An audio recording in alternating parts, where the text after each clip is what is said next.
All right. Okay, guys, welcome to 88,000. Good morning, Vietnam.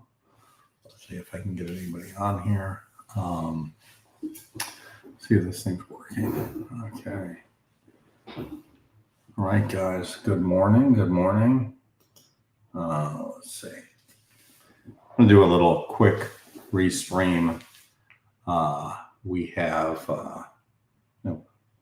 last 48 hours, we effectively have crashed, recouping a little bit. But I want to go over what I'm looking at on Twitter and in the markets and just make a little sense of this. Talk a little bit about meme coins, crypto, Eric Trump, Fold, Matt Haugen. Good morning, Luke from Holland. How are you? Love Holland. What a great place. Just in Amsterdam not so long ago. I enjoyed the place quite a bit. My ex-wife was Dutch as well. All right, so let's take a look at what we got here. I'm going to sort of share my screen. Wait a second. Where is my restream? Okay, yeah, let me share my screen. Okay, so first we'll start with Bitcoin. We're about 88,000. Let's take so we were, take the 7-day view. We were at 100K a week ago, essentially, right? We were cruising around 96,000. As 2 days ago, we were at 96,000. So we were right about, hey, we're going to hit it again. And then we had a couple things happen. First thing happened was Michael Saylor put up the green dots or the orange dots. And when he did that, everybody's like, okay, he's going to be buying. And in the back of your mind, you knew that the market was going to be selling whatever. Whenever he was finished, the market was going to be selling. But on Monday came out and, where the 26th is Wednesday, Monday was the 23rd. Okay, so, Monday comes out and it starts out the day and we're like, wait a second, we haven't gone up at all, right? And so now Tuesday comes and we're starting to absolutely fall, right? And then everybody's like, wait a second, he's ran out of ammunition. He did this convertible bond, and he did something really, I think, really odd, which is he posted this video about how he said, even if Bitcoin goes to 1,000, that's fine. I'll just buy it all back myself. This is all free money, this convertible bond, and it's non-recourse. And it's, I can always just pay back with stock. Now, a lot of us looked at that and we were like, oh, shit, I forgot to show my screen. Here we go. All right, we'll just rewind a little bit. So what do we have here? We have, again, we were almost at 100,000, right? And then we have, over the weekend, we have Michael Saylor on Friday, I think on Saturday, put out these orange dots, right? And then, everybody's like, okay, he's going to buy. And then on Monday, he says, wait, I'm done buying. I bought my 2 billion. And Monday was the 23rd. Everybody's like, okay, well, I guess that's good. He bought 2 billion. And then, we started falling off a cliff because people were like, well, I'm ready to sell against Michael Saylor, right? So that was the first thing. And then he put out this very odd statement, very odd video, which was a lot of people picked up on, saying, wait a second, you do have recourse. You do have, it's not like there's the convertible debt does not need to get paid back. It does need to get paid back. And if you say it needs to get paid back in shares, that's not good for the shares, right? And Jim Chanos picked up on that, famous short seller. You may not agree with him, but he picked up on that, and he's like, whoa, wait a second. Does he even understand this instrument?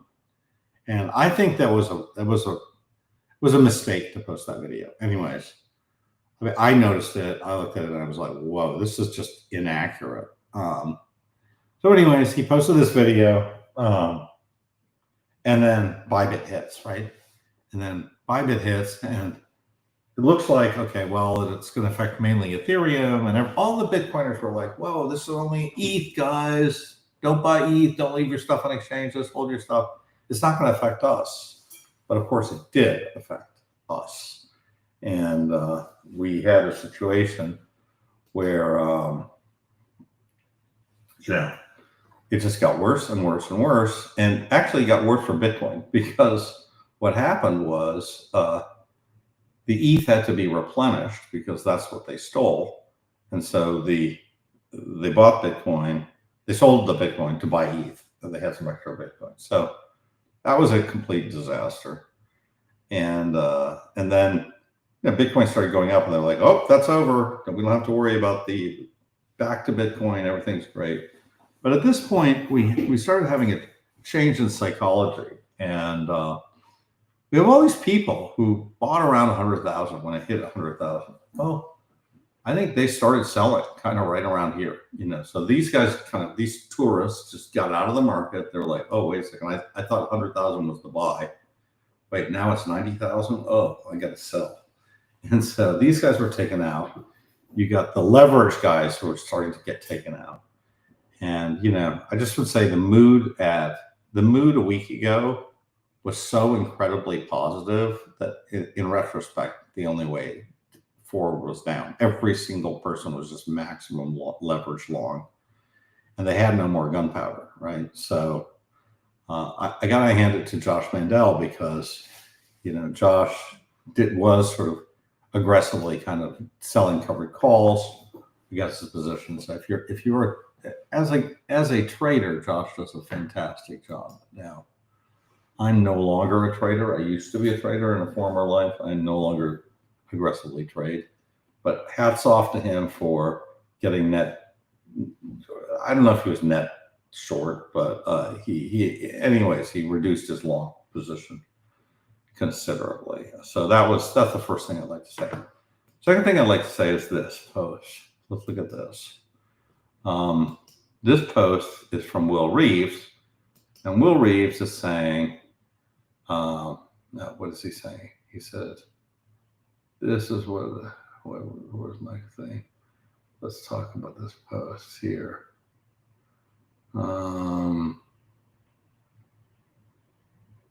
Actually, I'm trying to find his post. I don't want to. Basically, his post was the retail on Fold has been buying incredibly, and so his view is that his customers have been stacking like no tomorrow. I can't find his post, unfortunately, but so that's interesting.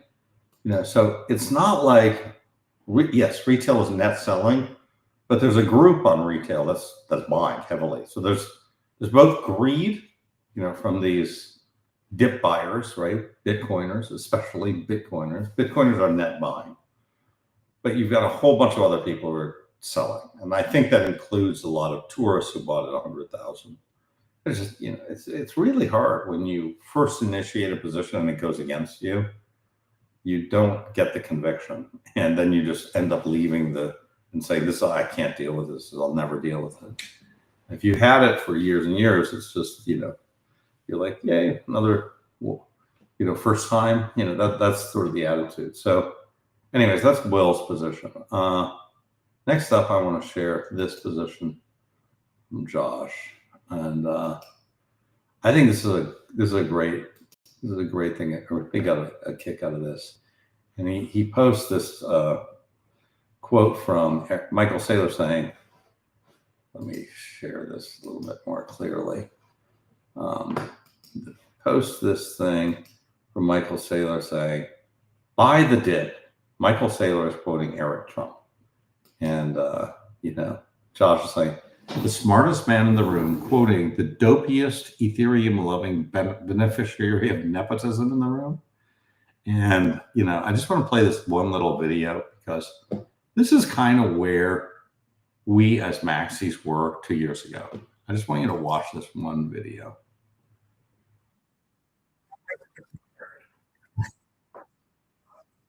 Wait. Uh, okay.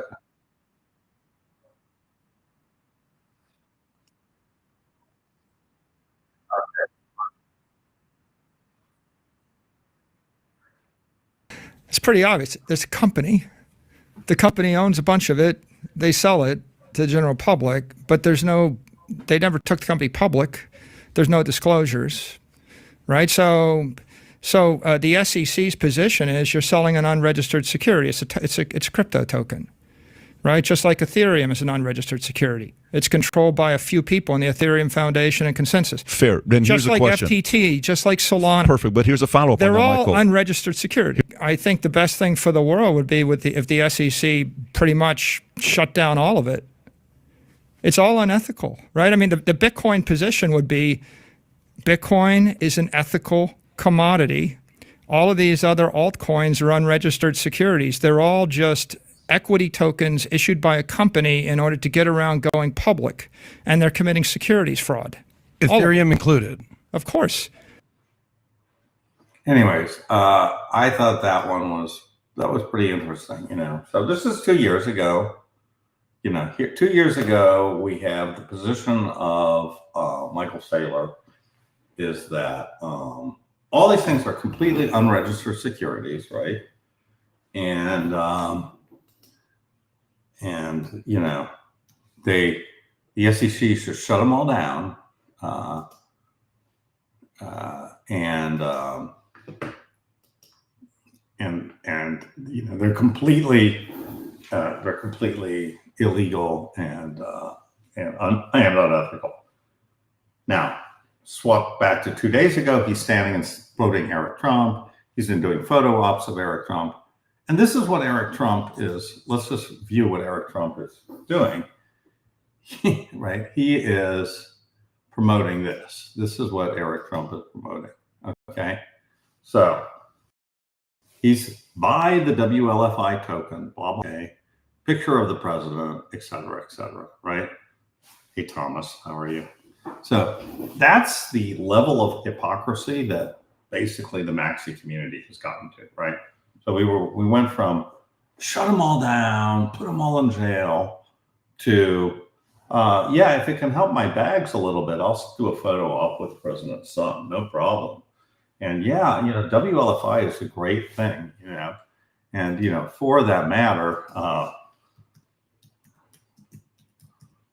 let's look at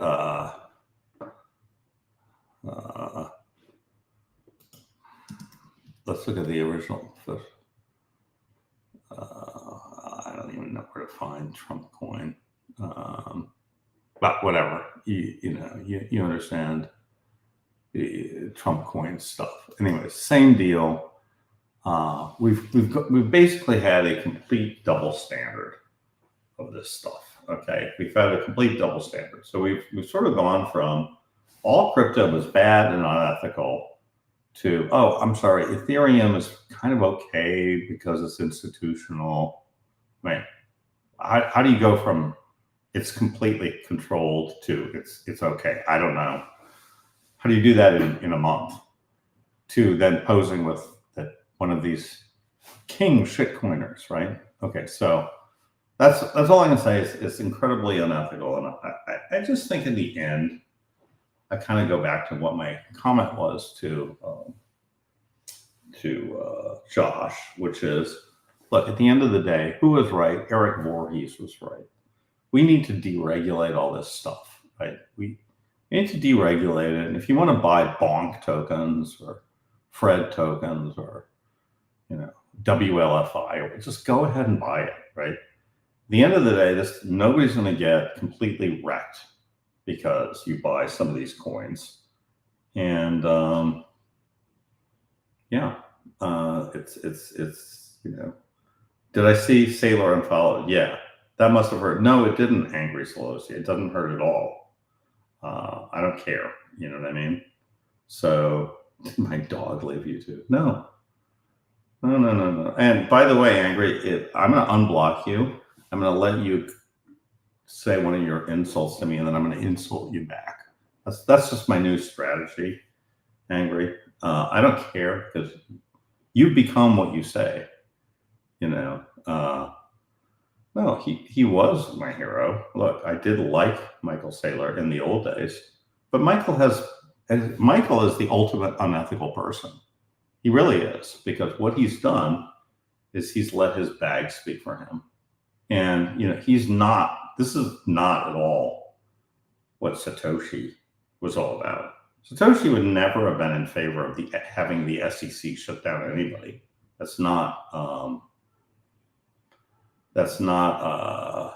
who he is. That's not what the spirit of crypto is. So you may think that. I think if you do that, you're a dirtbag. Personally, I think you should let Bitcoin win on its own. We don't need the help of the SEC for Bitcoin. We don't need it. And that's it. So, all right, Angry, you know what? You're just being a pain in the ass. I wonder how I can just click you and remove you from this chat, but whatever. I would like to remove you. I can't even be bothered looking at how to remove you, so I'm just going to let you sit there. But anyway, so that's kind of my thing. And just in the honor of Angry Mike Pelosi, that's a good one. I'm going to make a little pump coin just for him. So just so everybody can see, let's go to pump.fun. And let me share this screen. That's a good idea. Let's go make a pump.fun for Angry Mike Pelosi. Here we go. Angry Mike. Here we go. Angry Mike. Angry Mike. And I'm going to put description. Let's put Angry Mike. I could put something really nasty, but I don't want to. And I'm going to drop this little. I'm going to drop this video in there. Next wallet. Hey guys, you may want to pump and dump this Angry Mike. It'll be good for you guys.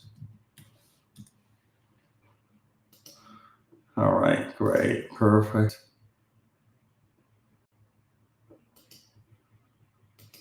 And let's put the image of Angry Mike in there. Blurry, good. I'm going to start him off with 3 Solana. Great. Let's see how we do with Angry Mike. Oh, transfer some slides. To go to a different account. Create coin, 3 Solana. Great. Transaction confirmed. Let's see if Angry Mike is going up. Oh yeah, look at that. Bonding curve 23%. We've got 6. There we go. Look at Angry Mike go. Look at that. People are selling Angry Mike now. It's funny. Anyways, we don't need to dwell on Angry Mike. Anyways, so that's it. I made a little coin in the honor of Angry Mike. And look, I just think at the end of the day, we have to transition to this new world. This new world includes coins like Angry Mike, which will definitely go to 0 because Angry Mike is a 0. So he's going to 0. DeFi kind of died. Yeah, you know what? The web kind of died in 1999. Do you guys remember that? And are you using the internet today? Yes, you are. Are you shopping on Amazon today? Yes, you are. So things die and they get resuscitated. That's kind of what happens. Will I do a video again with Giovanni? Yeah, why not? Let's do a video. Honestly, I will say one thing about the power law is that Cena and Plancy are much better spokespersons of the power law than Giovanni ever was. And I've studied the power law on my own. So let's take a quick look at one thing I want to show you. Good drive. I want to show you this one. So this is sort of a precursor to the, I want to show you this one. this sheet is this sheet's sort of a precursor to the quantile model, and let's just share this sheet real quickly. Okay, and you guys can look at this sheet. It's you can see it. It updates automatically, right? So if I look at it kind of according to today, now these parameters were set a while ago, right? And these parameters set a while. Let me put I'll put the URL of this on chat for anybody who's interested in looking at it. Let's look at there's my cheat sheet, right? So if you look here, I didn't re-estimate the parameters that were set 6 or 7 months ago. But this is here is I'm looking at just a model that I look at standard deviations. I built this model sort of, again, it's sort of like using sort of standard deviation analysis bands, right? So, and here's the, if you're interested, you can go to here and sort of see the methodology for it. Here's something here's my methodology. Let's just take a quick look at the methodology. Here we go. There's the methodology of it, right? So let's just talk about the methodology. This is the graph, and we look at these different bands, and so we estimated on this date. I don't know when the date was for this. I should put it, but we estimated the least squares and 97th percentile, 84th, and 15th, and 2.27 percentile. So those are the 1 standard deviation up, down, 2 standard deviations up, and 2 standard deviations down, right? So we got the log terms for all these stuff. And again, if we go back to this tab, this gives us the band. Right? So is this completely accurate? No, because in a perfectly accurate model, you'd be readjusting these things real time. And these things were just estimated once, which is good enough to do every 6 months. But if we look at this, the trend line is about 84,000. We're a little bit above trend line, but for all practical purposes, we're at trend line, right? And the range for next year is 118. 1 standard deviation up is 241. 1 standard deviation down is 57. So there's a sort of 67% shot that we're within this range in a year. Now you could sort of say, well, you're not telling me much, right? You're saying that we're within a 60,000 to 240,000 range. However, I will say that in these bull markets, it always exceeds this 1 standard deviation, right? It almost always exceeds it. And it occasionally gets to 2 standard deviations. So if I look at this, where could we be in a year? Could we get 500,000? Yeah, we could be at 100,000, right? On the other hand, it rarely goes down more than 1 standard deviation. So sort of 57,000 would be really a crash from now. So I don't think we're going to be in this territory at all. I think it's very unlikely. And if you look again at 5 years, the trend line is 382,000, and the 1 standard deviation up is almost 800,000 here. So in 10 years we get to 1 million, the trend line up of 2.5, and the trend line down of 600,000. So just to quantify, what does the power law tell you? The power law tells you that over a very short period, like a year, it doesn't tell you much at all, right? If you go to 5 years or 10 years, it's very predictive, actually, right? The fact that it says in a 10-year period we're going to go up 5x, kind of at the very low case, that's incredibly predictive, right? I mean, if you could tell me, here's something that says in the low case in 10 years, Apple stock is going to be at some level, I'd say, wow, how do you come to that? Because that, for most things, you don't have that kind of predictive capability. So the power law has, number one, the power law is not broken. Power law is holding exactly right. And number two, it tells you that, over a long period of time, it's great. So that's kind of why, one of the main reasons I'm just in Bitcoin, because I believe in this power law. I do think that over a long period of time, Bitcoin's going to do great. And I don't have that level of conviction with some of these other things, right? Now, I've recently been more interested in Solana and the sort of tokenization of stuff, but I wouldn't put, 50% of my net worth in Solana. That's just absolutely nuts. But I am now going to be putting some money into Solana. I may wait until the Solana ETF happens, just because I'm lazy and I want to move some money around. I don't want to sell Bitcoin for it, but I do like Solana. I think it's pretty cheap right here. Oh, you can't see the graph. Oh well. What graph? Oh, you're talking about the graph of the coin. Oh yeah. Let's see if I can find the graph of the coin. Let's see where the graph of the coin is. Search for token Angry Mike. Everybody's like, what's the contracted graph? Okay, Angry Mike. Here's Angry Mike.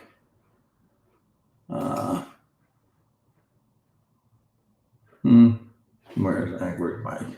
Share screen. There you go. There's Angry Mike sitting there. He's trading at a 4.7 thousand Angry Mike. There he is. Anyways, that's Mr. Mike. And look, I just think that the future is a multi-coin future. Okay. And that's really, really clear to me. I think actually it's clear to Michael Saylor as well, but he can't find a way to kind of pivot to that statement, right? He knows this Bitcoin only thesis is in trouble. He knows it. The power law chart. Okay, where's the power law chart? Yeah, I'm trying to find that power law chart. Let's just see if I can find it. Cena power law. Okay.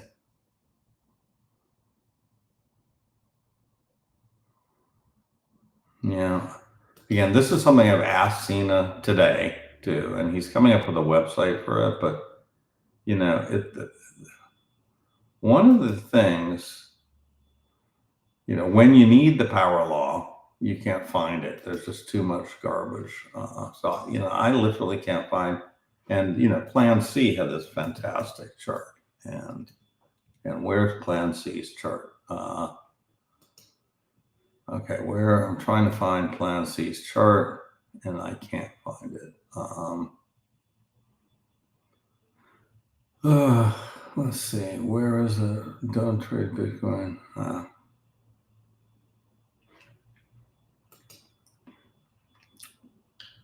Okay, well, there you go. I can't find it. So we need something like a power law Twitter thing that literally only shows the chart of power law. That's what we need. Because there's always, the peanut gallery always comes out on days like today, and they're like, well, power law is broken. Well, power law is not broken at all. And so macro dynamics are kept. Okay, Thomas, let me bring you up. And let me give you a link. Okay. I'm going to invite you up, Thomas. 1 second. I'll put it to your Twitter. Twitter, Thomas. Yeah, okay, here we go. Okay. Hop on in. I sent you a Twitter link. Let's see. Okay. If anybody else wants to join, I can just put you in. I would can try to join with that. Well, I may put you up or not. Here you go, Thomas. Good morning, sir. Hey, how you doing, Fred? Can you hear me all right? Good. Good. Are you ready to slit your wrist today, or what form of suicide are you contemplating at this point? You know, I follow Josh Mandel. I know you do as well. I know you were talking about it earlier. All this is basically what he said was going to happen. So I kind of knew it and I was positioned for it. That doesn't mean I like it. It's and my issue, and again, you know me from the past year, is trying to integrate, what's going on in the macro world that affects capital flows, that drives what's happening at the margin, because the margin sets the price, right? Yep. So what is happening? And like Josh is predicting a very specific date, March 14th, as the reversal. And he's predicting a bottom of 84,000. And he he's had a long position since September. And during the drawdowns from micro peaks, he is monetizing through the selling of covered calls, Right. And he's done some put action as well to try to create cash to buy more MSTR. And he's had a great run. He's taken it from 2.1 million in September to 20 million right now, which is a great run. Now, his goal, I believe, is to get to 100,000 shares of MSTR. And if Bitcoin goes to the 200,000 range, then he's going to end up with $100 million on the back end of this experiment that he's doing, which is really an epic run. So I follow him closely. I consider him a good friend, and I enjoy just watching him. I can't do what he does, nor would I, but I enjoy watching him. How big is your bubble of Maylocks? Yeah. Like the problem is I kind of like going to bed at night and just having a nice sleep. And, I can do that with Bitcoin. I can't do that with if I just know constitutionally it's bad for it's sort of like in that movie, Wall Street. Yeah. Where, he's taking his blood pressure and he's like, hey, don't upset me. I have blood pressure. Make me happy. That's kind of where I am, So I drafted some of his trades, but I mean, having I just wouldn't want to have an option position that's time based, because I don't know how you could actually time it to that. So I took off all the shorts that I had, and I'll just wait for the reversal at some point. Let's go back to macro though. What do you think in terms of why the date of March 14th? I heard him say it, but. Well, I think that has a lot to do with just the options expiration and the rotation of capital. He had a similar thesis, although he was a little more hedging on the January cycle. But I think the March series that ends on March 21st, as the market makers get close to closing their book out and managing their risk, you're going to see a lot of movement there, and that's really where the reversal takes place. But at the macro level, you have here's one thing that I thought was true, and I don't know that it's not true, is this idea from the Mar-a-Lago Accords that was been out there around the potential, all this issue around Fort Knox and the potential revaluation of gold as a policy from $44 to another number.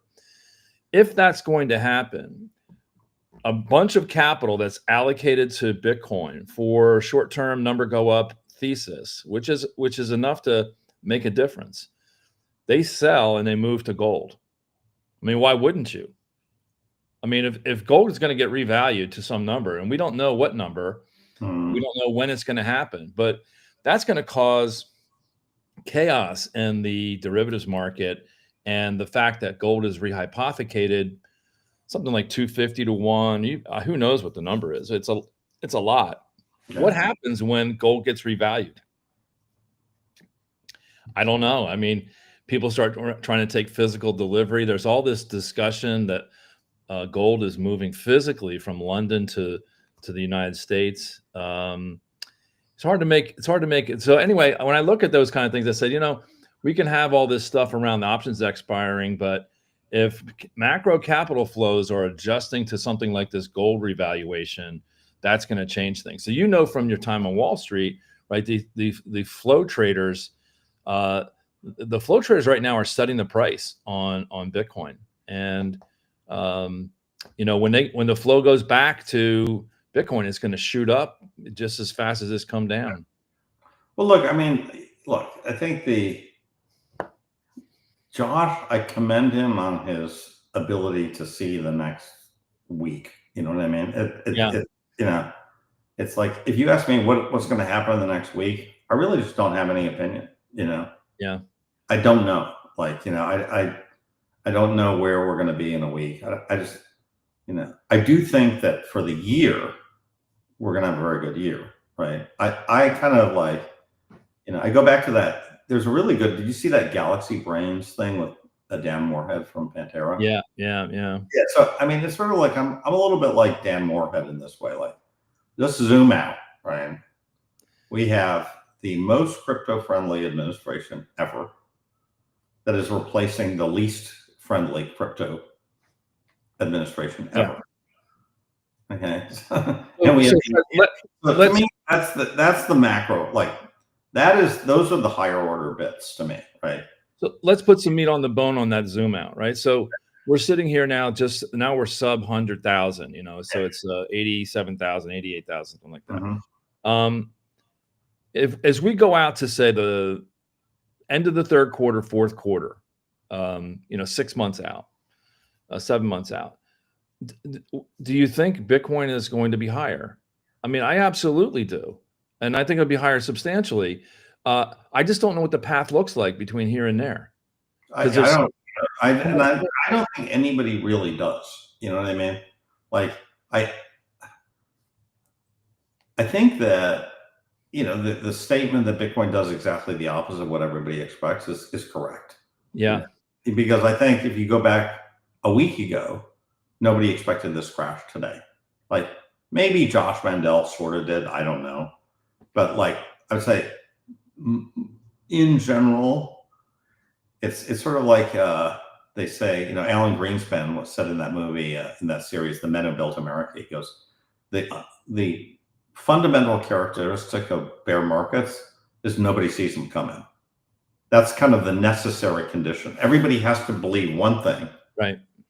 For this, this bear market thing to happen, right? And it could be a bear market, it could just be a temporary, a short bear market. It doesn't have to be, a cyclical 2-year bear market or anything. But I definitely think Bitcoin kind of makes short-term predictors, look bad in general, right? So I think that I have very little ability, and I recognize that I have very little ability to predict where the market's going to be in even in a month. I have no clue, right? Well, you would say that in a year, I think it's going to be. I think we have a very good chance of having a great year in Bitcoin, and I think in other assets too. You have to, in order to say that's not going to happen in a year, you have to basically bet on it or be thinking a catastrophic failure of the Trump administration that creates a liquidity crisis that we don't manage well. So we know that if there's a problem, that could be 10, 20, 30%. You pick a number. Yeah. But based on what happened the last time that we've had an issue during COVID, right?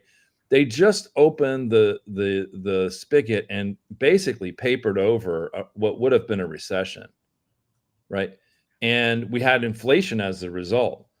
So you had a great run for assets during that time. Now the issue now is, does the deep state or the counterparty to Trump, will they say we need this recession and we need it to be bad to get rid of him? Or will they pump the money to pump? And that's a question that I don't know the answer to, because he's making a lot of enemies right now. I support what he's doing because I think we have to do some radical things to fix this country. So I kind of support all of his radical stuff. Like this example, this email that Elon Musk sent out over the weekend.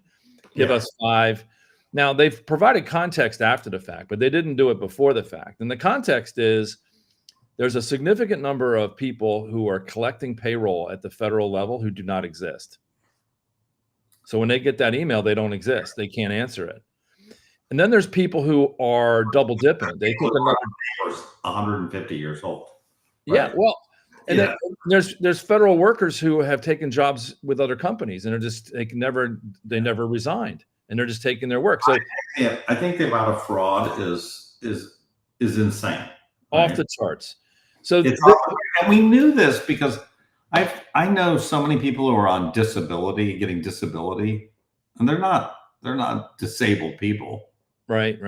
They're people who found how to do it. That's it.